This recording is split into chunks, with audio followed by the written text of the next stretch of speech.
Impresiones respecto de la detención de Pedro Castillo. Bueno, muy buenas tardes. Creo que todavía hace falta mayor información para saber si la detención es solamente por este delito o los delitos por los cuales ha sido denunciado de sedición y abuso de autoridad, o si además la detención también encuentra razón en las investigaciones que había ya iniciado el Ministerio Público en su contra. De una u otra manera, lo cierto es que está detenido y puesto a disposición de las autoridades. Por tanto, la posibilidad de que el Ministerio Público continúe investigando y cada vez estemos más cerca a saber realmente qué ocurrió y que esto sea una respuesta fundada en derecho y una respuesta judicial es más cercana. Mencionábamos más temprano con el doctor Montoya la flagrancia, digamos, el delito que habría cometido Pedro Castillo el día de hoy cuando anuncia este golpe de Estado. ¿Cómo se enmarcaría esa situación legal? Al margen, por supuesto, de lo que él nos explicaba, tendría que ocurrir en el Congreso para que continuara y pasara a la siguiente etapa la investigación de la Fiscalía de los casos de corrupción. Sí, ahí para hablar de flagrancia hay que hablar primero de la comisión de algún delito. Según lo que se ha conocido, la Procuraduría General del Estado habría formulado alguna denuncia por delito de sedición y delito de abuso de autoridad. Por supuesto, creo que todavía es muy pronto para poder dar una opinión contundente, pero el delito de sedición exige que quien lo comete se alce en armas. Creo que lo que en todo caso Pedro Castillo intentó hacer al hacer una convocatoria pública a ciertos sectores de la sociedad, ciertas organizaciones sociales, a ciertas organizaciones de los ronderos, era efectivamente alzarse en armas. Pero los hechos demuestran que no lo logró. Habría que hablar ahí en todo caso de una sedición eventualmente en grado de tentativa. Un abuso de autoridad, yo añadiría además eventualmente un delito de usurpación de funciones, porque una persona que da un golpe de Estado, que desconoce el régimen democrático, el régimen constitucional, automáticamente se pone de espaldas a la Constitución y lo que haga, a pesar de originalmente haber sido elegido como presidente, ya no tiene respaldo legal. Por tanto, creo que el delito de usurpación de funciones también sería un tercer delito que habría que analizar aquí. Y todo esto, evidentemente, en un contexto de flagrancia. Por tanto, el desempeño de los efectivos de la policía que lo han detenido no solamente es en ejercicio de su derecho, sino incluso en cumplimiento de un deber. Claro, a eso nos referíamos con la obligación de detener. Así es, a eso nos referíamos con las imágenes, es decir, para que nos explique si en efecto lo que se ha hecho, que es ir inmediatamente a la detención, evitar, por ejemplo, que salga del país o que Pedro Castillo ingresara a la embajada de algún país, eventualmente aliado suyo, se ha hecho conforme a lo que manda la ley. Es lo que había que hacer ante un presidente que estaba acometiendo un golpe o un autogolpe de Estado, como se quiera calificar, al anunciar una disolución ilegal del Parlamento. Diría que no solamente han actuado conforme a el marco legal, sino que los efectivos de la policía que no lo hubiesen hecho, hubiesen incurrido en responsabilidad. Porque la obligación de un efectivo policial es detener a una persona, cualquiera, en delito flagrante. Por tanto, no podrían haberse escudado en que son miembros de la seguridad de un expresidente golpista, sino que ante todo son miembros de la Policía Nacional del Perú. Y ya digo, la obligación que tienen no es una prerrogativa, no es un albedrío, es una obligación, es la de detener a toda persona en delito flagrante. De hecho, el ordenamiento legal vigente en el Perú faculta incluso a los ciudadanos de a pie hacer una retención de la persona que está en una situación de flagrancia. ¿Qué significa esto? Que cualquier ciudadano puede retener y poner a disposición de las autoridades a una persona que comete un delito en grado de flagrancia.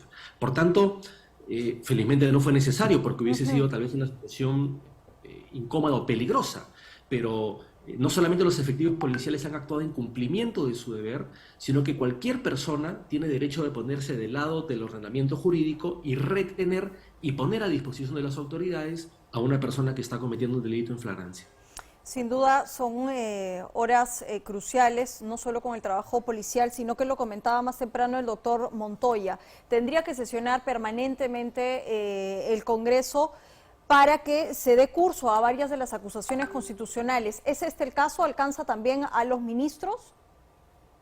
Temo que sí, porque aun cuando algunos hayan renunciado después de la difusión del video donde Pedro Castillo anunciaba el cierre del Congreso y de otros organismos constitucionalmente autónomos, lo cierto es que han acompañado al expresidente Castillo en varios actos que, al menos desde mi punto de vista, colindan con la legalidad.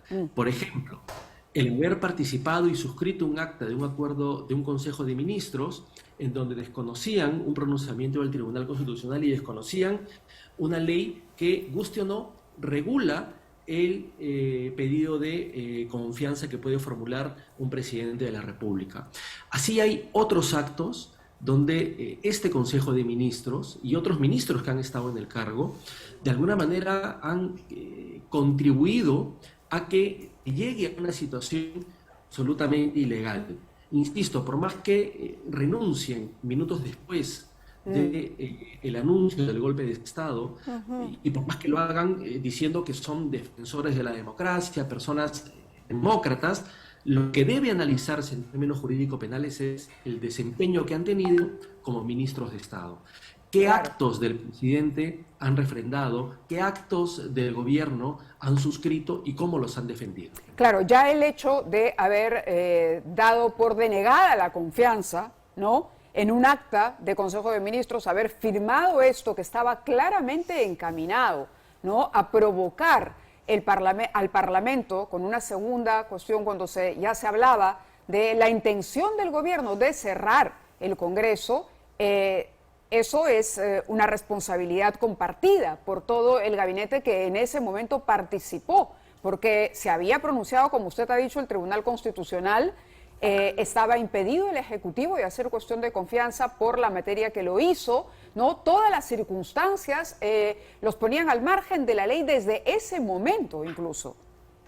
De hecho, esa es una de las obligaciones que tiene un presidente y, por tanto, un miembro del gabinete. Respetar no solamente las resoluciones y sentencias del Poder Judicial, sino también respetar y defender las leyes vigentes en el Perú.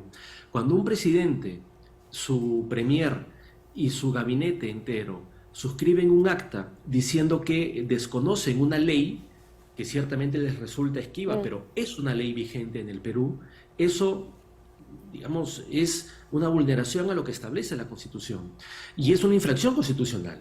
Porque, insisto, la Constitución establece la obligación del presidente de respetar y defender las leyes y también del premier o de la persona que ocupe el cargo de primer ministro y del gabinete. Y creo que y seguramente la Fiscalía lo hará en su momento, si es que no lo está haciendo ya, analizar el desempeño de los ministros que durante el ejercicio del cargo han avalado, han sostenido actos que en su momento ya se dijo también eran o aparentaban ser reñidos con la legalidad. Por tanto, aquí no solamente hay que hablar de la responsabilidad de Pedro Castillo, ahora como expresidente, y no solo por el golpe de Estado, sino por los casos por los cuales sigue siendo investigado, casos de corrupción, sino también de la responsabilidad de su ex premier, el señor Aníbal Torres, de la ahora ex primera ministra, sino también de los ministros. Ciertamente no se puede generalizar. No, por supuesto. Todos los ministros son responsables de ninguna manera. Claro, pero por ejemplo, procurador, si me permite, esto a través de una decisión del Congreso permitiría, por ejemplo, la continuidad de las investigaciones y de las medidas que podría tomar la Fiscalía para esclarecer este encubrimiento o sustracción del alcance de la justicia que se ha venido comentando con relación a la situación del exministro Silva, por ejemplo, ¿no? Al hecho de que desde el Poder Ejecutivo se dictara una disposición para que él se mantuviera al margen del alcance de la justicia, con la complicidad o intervención eventual de ministros de Estado y funcionarios, ¿no?, que trabajaban directamente bajo las órdenes del presidente. Ciertamente. En este momento, el señor Pedro Castillo y las personas que fueron miembros de su gabinete ya no son funcionarios públicos y por tanto ya no están protegidos por ninguna inmunidad o ninguna prerrogativa. Las investigaciones que el Ministerio Público ya ha iniciado o pueda iniciar por los hechos producidos el día de hoy son contra personas que no gozan de ninguna prerrogativa, ya no son funcionarios públicos. Por tanto, el camino de la Fiscalía está de alguna manera allanado para que pueda seguir investigando. Ya no investiga al presidente de la República en ejercicio, ya no investiga a ministros en ejercicio, ya no investiga eventualmente a un premier en ejercicio. Está investigando ahora a exfuncionarios públicos que son, como todos nosotros, ciudadanos, que tienen ciertamente todo el derecho de defensa, pero ya no gozan de las prerrogativas que tenían cuando ejercían el cargo. De acuerdo. Muchísimas gracias, doctor Meiney, por haber estado con nosotros.